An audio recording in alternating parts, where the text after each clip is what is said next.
तू पा पा काट के ले बदल तो ऐसा ही बस करा हम की हो करके रहा तो हर बहुत कब्बे आ लाला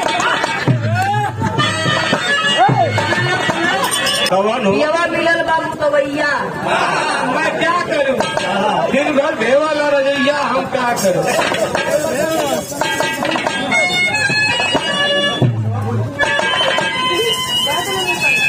अब हमन गलली हम एक सोनू गवैया छोट हो माला गवैया ऐसा छोटा पुल सम्राट हो गल तड़िया पर के धरती से निकाल बढ़िया उठी गाड़ी लोग कमावत हो तबले होली पर होगा तड़िया पर महेंद्र बच्चन से महेंद्र बच्चन कहें कसना साई हूँ अब वही अंडा में से मुंह ना फोड़े हो तब से चींची चींची करत हो तो हम कहले कि तू अंडा में से फोड़ के पा पा पा करे हुआ का हुड़ुक बजावत हो पिछुआ से बजा रहा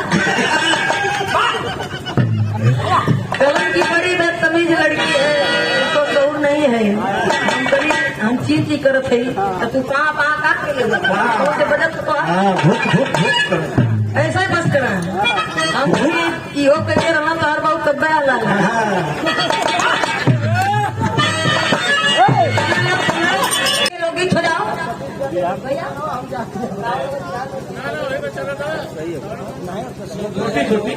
छोटी छोटी हो जैसे नंबर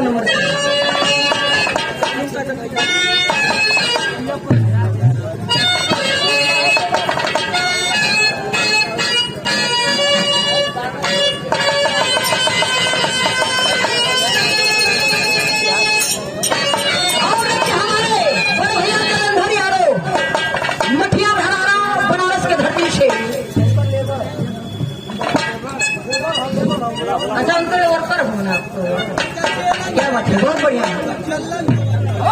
अरे भैया जल्लाद के वर्कर हमारे छोटे भाई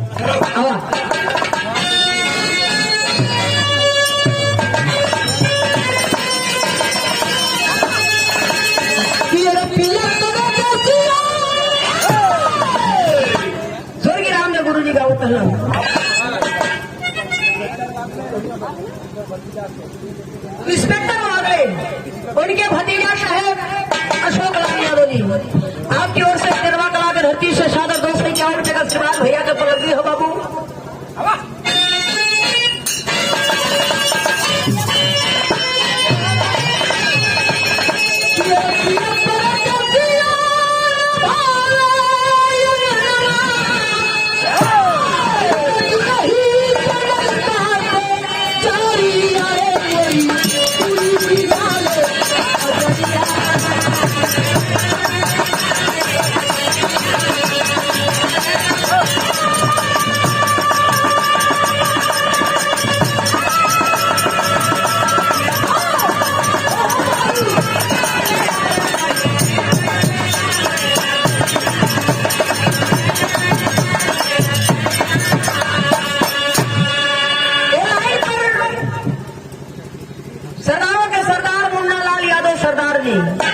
कहलन कि हमारे ठिकाना गा दे बोका का भाई नसुड़ी मन पर आओ भैया हमें नसुड़ी न दा गई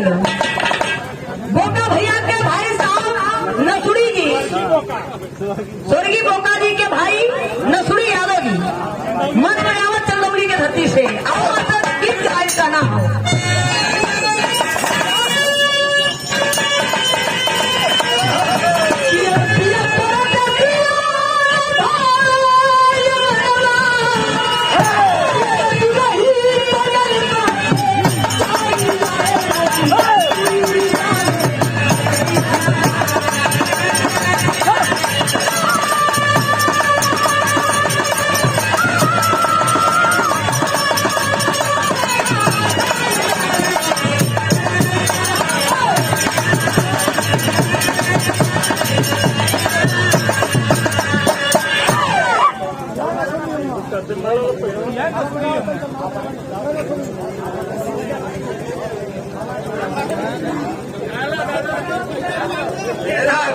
फसड़ी लगा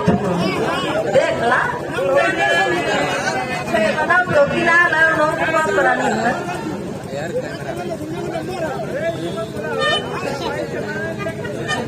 और देखिए हमारे रसूली दादा जी की ओर से सादर पूरा 500 रुपए का आशीर्वाद चरण में सादर उपलब्धि हो। फसली लगा देवा पत्रो घरे जो हत नहीं इनको होगी लाइन में कहना है मास्टर बाबू।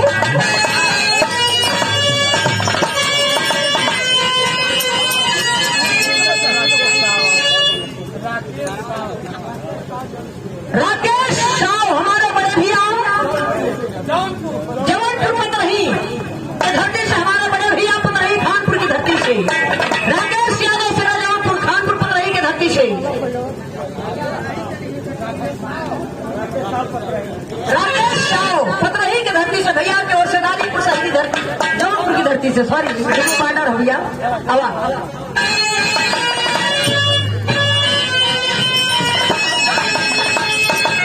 बाबू हम नवलगढ़ की धरती पर कातिल बाकी हो कातिल चल गो यही पर गौर करी हलो। हम थोड़ा ठेर गवैया है, ज्यादा पढ़ल लिखल ना है, कुछ कुछ जानी ला। इन बच्चन बना करके माता गिरजा रानी हो भैया भोले दानी से कुछ मांगत रही। अब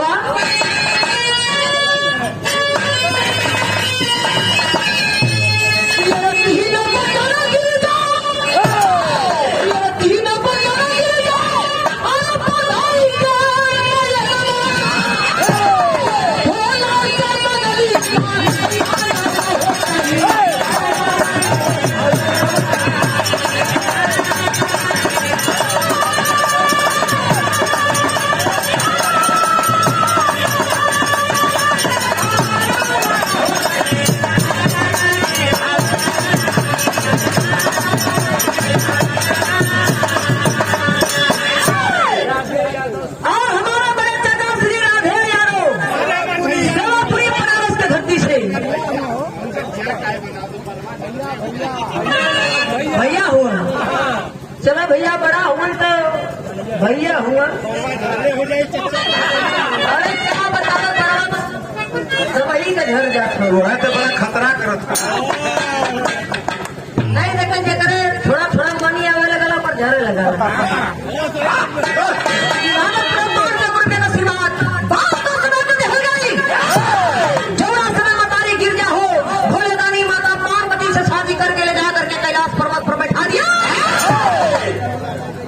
माता कॉलेज की तो गलवा 10-20 साल दिन करे पत्थर पर रगड़त हो जब करते तब चाहे 8 वर्षों तो चाहे मगबदरिया हो चाहे जेठ का दुपहरिया हो करे घर और ना आता सोचत माता रानी झोपड़ी में से कहले की लगत है कुछ मांगत तब गए दी है। माता पार्वती सोच गई बाबूजी जिस समय भगवान भोलेदानी से सवाल करें तो भैर का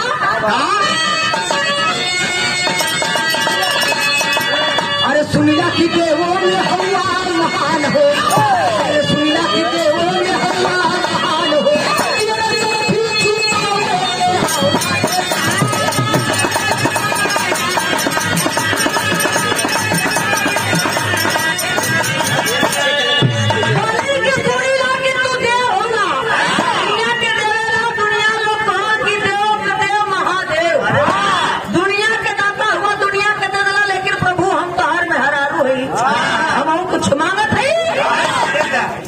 हमके सुनिया की देवो में हवा महान हो।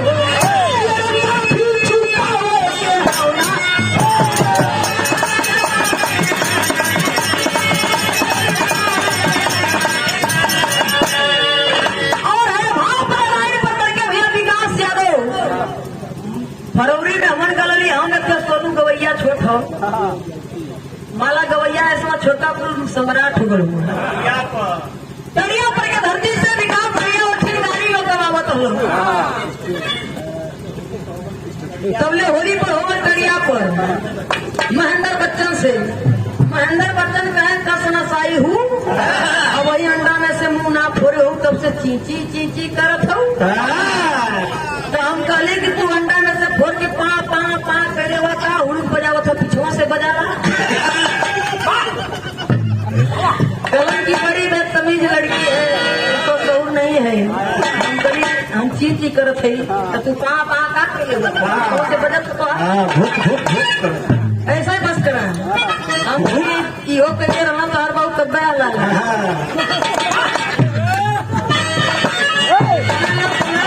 तो भैया मैं बोला तो कल नजाज फायदा भी न उठाओ लेकिन भाव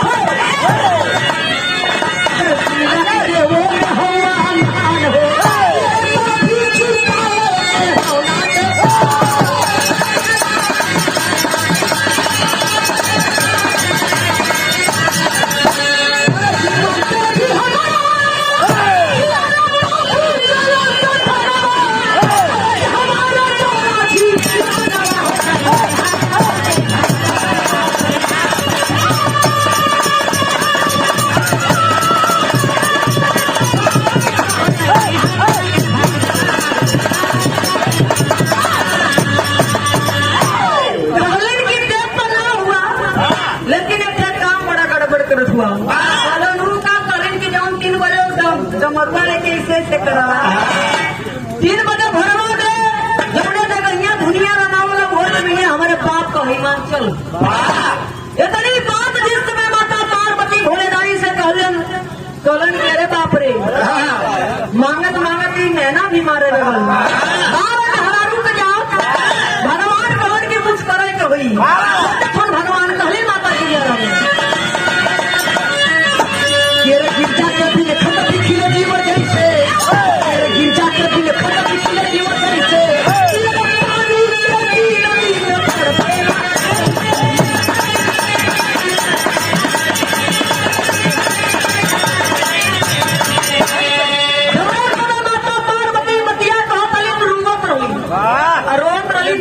तीनों लोग देवी देवता कलन की हो मतारी के बड़ा कष्ट हो और समय धरती आकाश दूर हिलत हो मतारी के रोला पर लेकिन आप के मेहरारू है भैया जब ससुराल जाती तो कभी पप्पा जी हम जा रही हूँ से रहना खाना खाते रहना पैसा लेते रहना। पहले तो मतारी बहन हो लक्ष्मी जी पहले मतारी बहन के गौना पड़ जा विदाई 11-12 साल का हो तो 1 महीना से गई खाना छोड़ दे कि हमार मर्द भेटाई चबुतना भेटाई पहले तो मेहरू चिउका ना आपको पूरे दम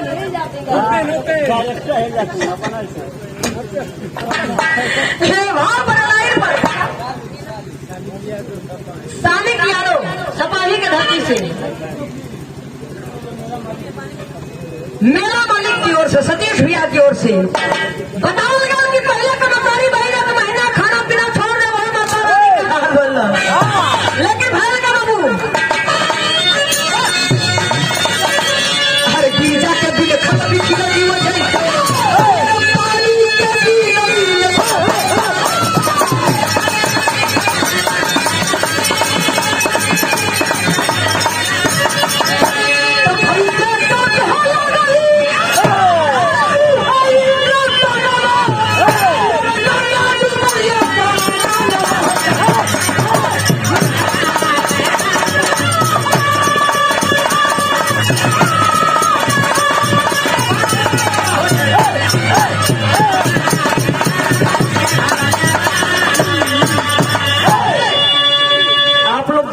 समझे हम हाली हाली काहे बदगाव थी नंबर दे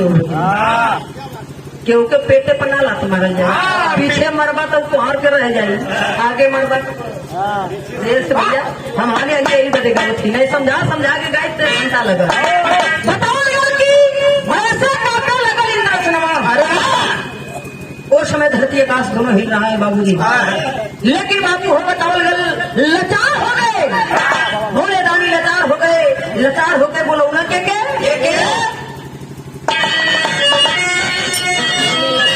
ये लाचार शिव अरे विश्वकर्मा को बोलाए ये लाचार शिव अरे विश्वकर्मा को बोलाए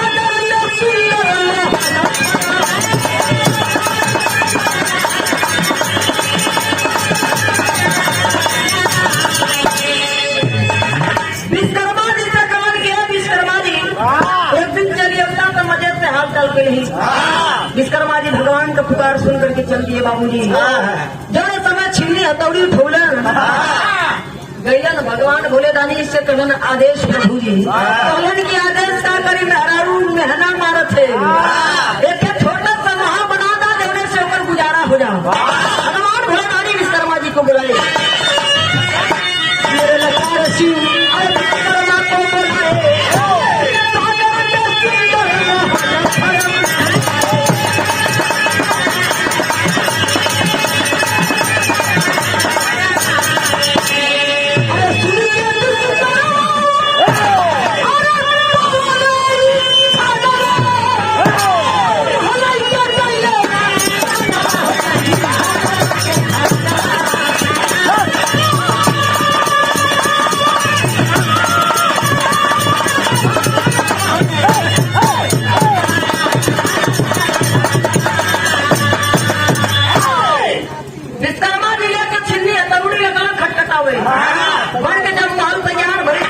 मेहरारू की जनता कराला कि जब खुश होली तैसे से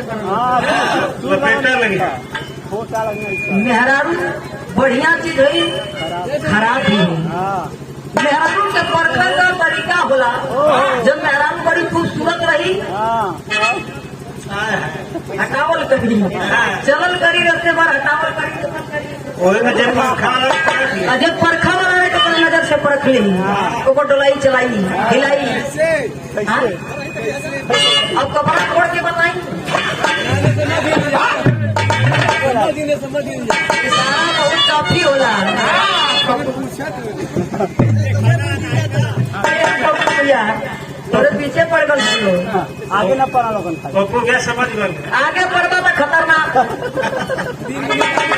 लेकिन भाव हो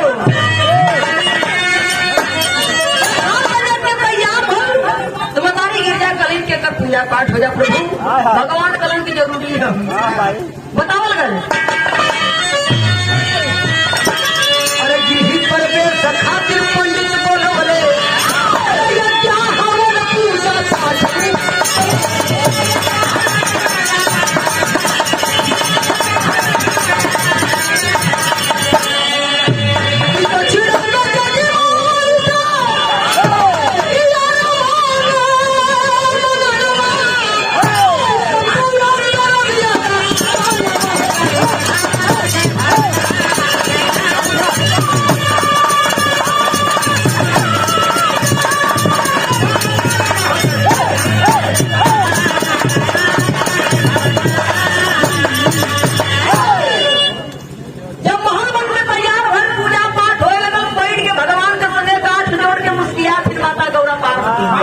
मन लाल काम कर दिल हमारा जमीन लेकिन उसकी फिर भगवान भोले दानी के सामने भगवान कलन की रूपा तो हर ऐसा छुड़ा कलन भगवान बराबर से इशारा करे तुम भी मांग लिया जोर मांगे के हो पप्पू भैया उदास समझ हुआ तो ऐसे करत हुआ करना लक्ष्मी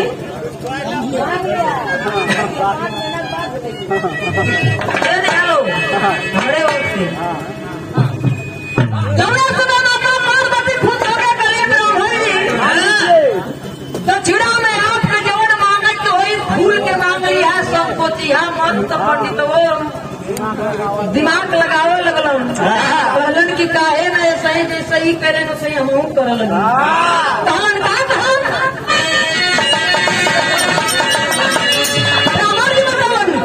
सबसे जवन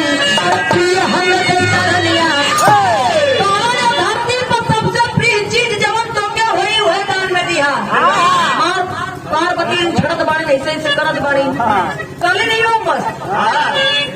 वरदान दे के कली नहीं हो मस्त और घरे में ही गई जब वरदान दे के घरे चल रही ब्राह्मण जी जाए लगा तो मांगत उनका अरे सबसे अरे प्रिय हमें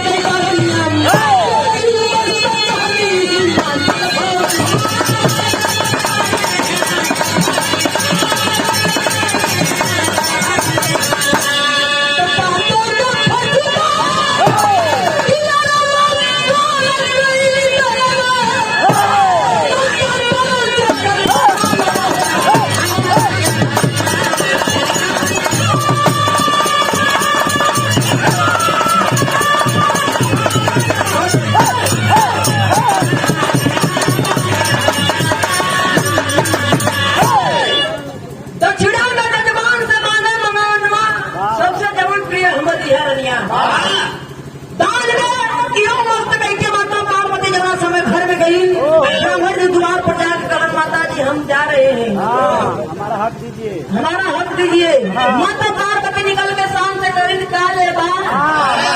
अरे माना का लेबा, कहलन की अरे का ले का देबू, का देबू कहलन की हजन तनले हूँ ये हमके दे जौनी सोने का महल भगवान से मंगले हूँ। इतनी बात माता पार्वती जौने समय सुनी हो बाबू, क्रोध में हो करके अहंकार में जौने समय विकराल रूप जब काली का बनवी तो ब्राह्मण जी लगला ऐसे ऐसे करे शराब ने माता पार्वती का हना है ये बिकी बिकी उमा दे देली शराब हो, अरे बिकी बिकी उमा दे देली शराब हो, वही महलिया में होली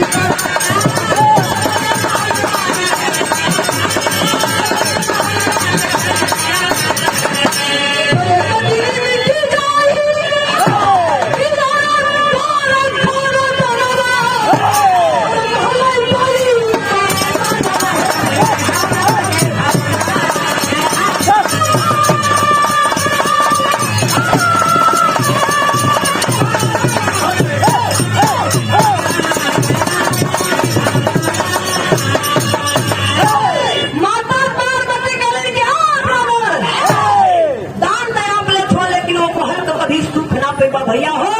माता पार्वती काली के रूप में शराब दिली, कालीन की बिकिर बिकिर उमा दे दही शराब, कालीन की जौना महल छुआ ए महल में तोड़े केहू दिया धरवैया ना रही। आज भी बतावल गल भैया हो, लंका ने कोई दिया धरवैया ना रह गल, रावण का तहस नहस हो गल। जौने समय राम से लड़ाई भिड़ल रहल, लोग पावन की हनुमान से पहले शनि देव महल का तहस नहस कैले रहने। जौने समय अयोध्या के धरती पर राजा दशरथ के भेड़ा बनल रहन, बिछत बिछत रावण बिछलन के शनि महाराज बीच के लेके काट के लगना बाला छूटते न बा तो गढ़ा खनवा के उनमें ढाक दिला ढक्कन से। जब हनुमान गेलन लंका में पोछ लेके इसे से करत है हनुमान खोल देता पट्टू खुदाई जे रावण के समझा दे। आखिरी बार खानदान का पर्चा हो, अरे बिहारी गणे अरे राम लाल गुरु के मियां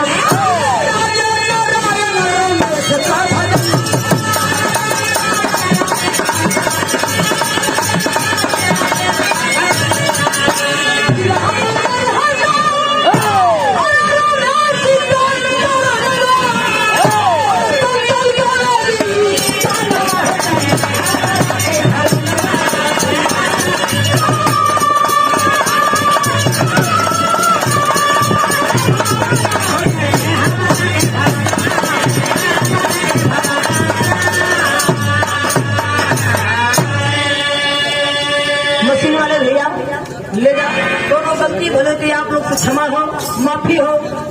आप लोग समझ के हमन के दोनों कलाकारन के क्षमा करी है।